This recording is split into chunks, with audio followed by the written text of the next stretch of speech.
Tech giants are committing over $1 trillion to the race for artificial intelligence. The financial stakes are so high that Google co-founder Sergey Brin stated he would rather go bankrupt than lose the lead in AI. Discussions about artificial intelligence often treat it as a weightless software, algorithms and invisible math operating somewhere in the abstract cloud. The reality is an immense industrial footprint. AI relies on a massive physical substrate of server farms, liquid-cooled processors, and specialized memory chips that require incredible amounts of power and material to produce. This trillion-dollar infrastructure now faces a direct threat from a missile strike on a single gas refinery in the Middle East. The primary constraint on the AI revolution over the next few years is shifting away from coding limitations.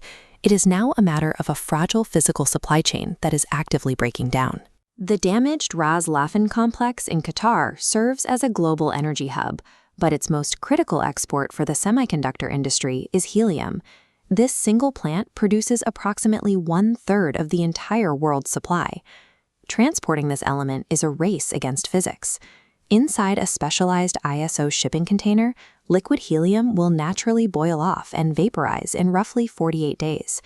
Because of current logistical disruptions, hundreds of these specialized containers are currently stranded or delayed on ships bound for Taiwan and South Korea. Every day of delay reduces the usable inventory.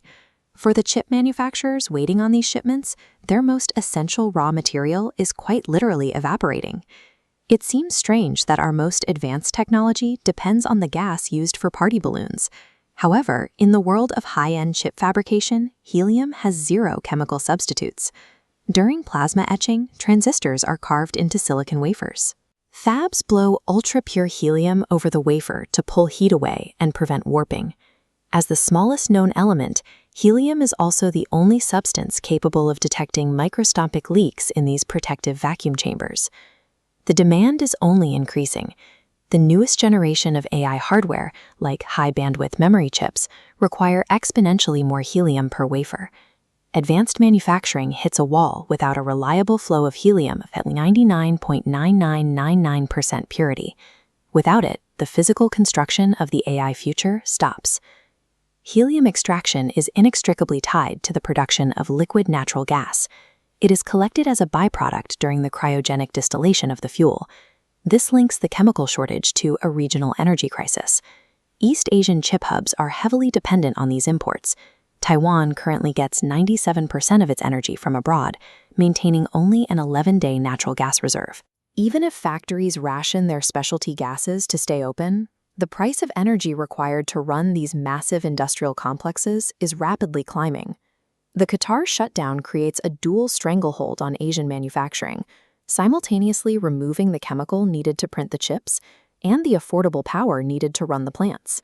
This vulnerability in the Western allied supply chain creates a massive strategic opening for China, which is moving to insulate itself from these exact shocks. Beijing is pursuing two solutions. They are rapidly scaling domestic helium production to meet international standards, while simultaneously pushing to finalize the Power of Siberia 2 pipeline to secure massive energy deliveries from Russia. Controlling their own supply of helium and cheap energy gives China a major structural advantage. It provides the leverage needed to build a completely native, lower-cost chip fabrication system. This disruption is acting as a catalyst, shifting the long-term economics of global computing dominance toward Chinese infrastructure. Repairing the damaged infrastructure in Qatar is not a matter of weeks. Because of the extreme complexity of these cryogenic facilities, reconstruction is expected to take up to 5 years. This creates a persistent bottleneck. While fabs will likely find ways to continue operating, they will be forced to run at lower capacities, with significantly higher daily costs. These higher operational costs will move beyond corporate balance sheets and into the general economy. These price hikes are being baked into the retail cost of smartphones, laptops, and the enterprise hardware required to keep businesses running.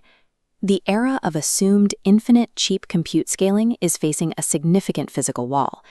For those in the market for new hardware, the structural costs have shifted. Delays and price increases are already locked in. If you need compute, the time to secure it is now.